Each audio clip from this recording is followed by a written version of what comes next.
रसूलुल्लाह सल्लल्लाहु अलैहि वसल्लम और रुकाना पहलवान। बनी हाशिम में रुकाना नाम का एक बहादुर और मशहूर पहलवान था। उसे किसी ने नहीं हराया था। वह ईज़म जंगल में रहता था और बकरियां चराता था। वह अमीर अमीर था।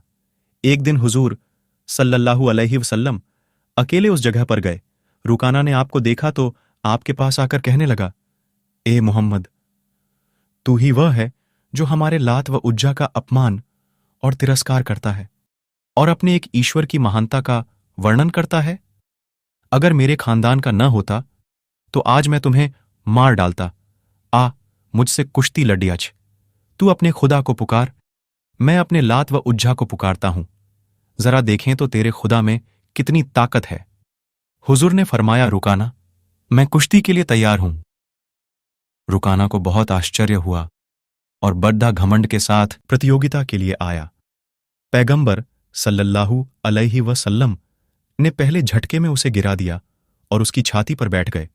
रुकाना अपनी जिंदगी में पहली बार हार कर बहुत शर्मिंदा हुआ और आश्चर्यचकित भी।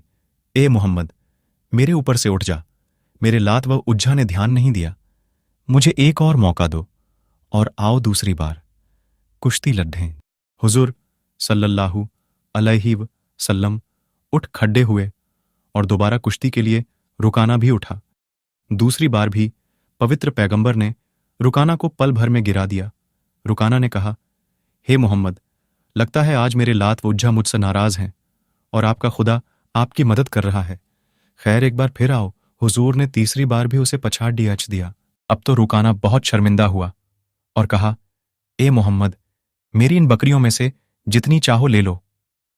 हुजूर ने फरमाया, मुझे तेरे माल की आवश्यकता नहीं। हां, मुसलमान हो जाओ ताकि जहन्नुम से बच जाओ। वह बोला, मुसलमान तो हो जाऊंगा, मगर मैं डरता हूं कि मदीना और आसपास की महिलाएं और बच्चे क्या कहेंगे कि इतना बड्ढा पहलवान हार गया और मुसलमान हो गया। पवित्र पैगंबर ने कहा, तेरा माल तुझको मुबारक, और वापस आ गए। दूसरी ओर हजरत अब्बू बकर और उमर आपको तलाश कर रहे थे और यह पता चलने के बाद कि पवित्र पैगंबर इज़म की घाटी में गए हैं, उन्हें चिंता हुई कि उस तरफ तो रुकाना पहलवान रहता है। कहीं ऐसा ना हो कि वे पवित्र पैगंबर को कोई नुकसान पहुंचा दें।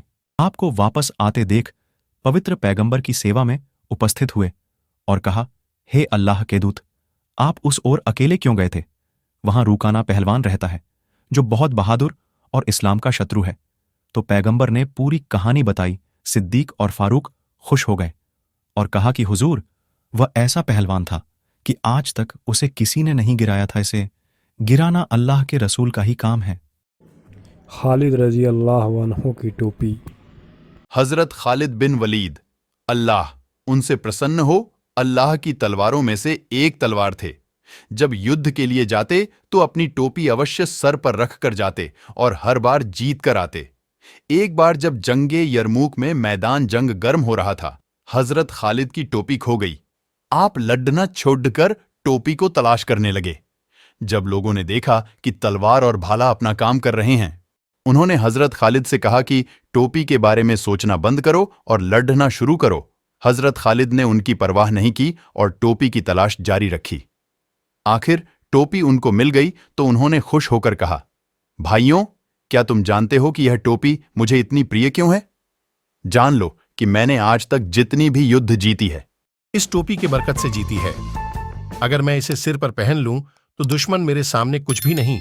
लोगों ने कहा, इस टोपी की क्या खूबी है? तो उन्होंने कहा, देखो इसमें क्या है। हुजूर सल्लल्लाहु अलैहि वसल्लम के सरे अनवर के बाल मुबारक, बरकत वाले हैं, जो मैंने इसमें रखे हैं।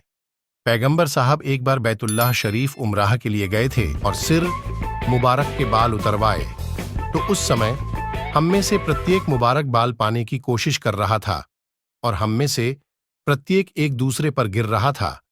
मैं भी उसी प्रयास में आगे बढ़ा और कुछ धन्य बाल प्राप्त किया और फिर इस टोपी में सिलाई कर ली।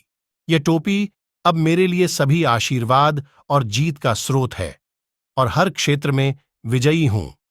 फिर बताओ, अगर यह टोपी मुझे नहीं मिलती तो मैं चैन से कैसे रहता?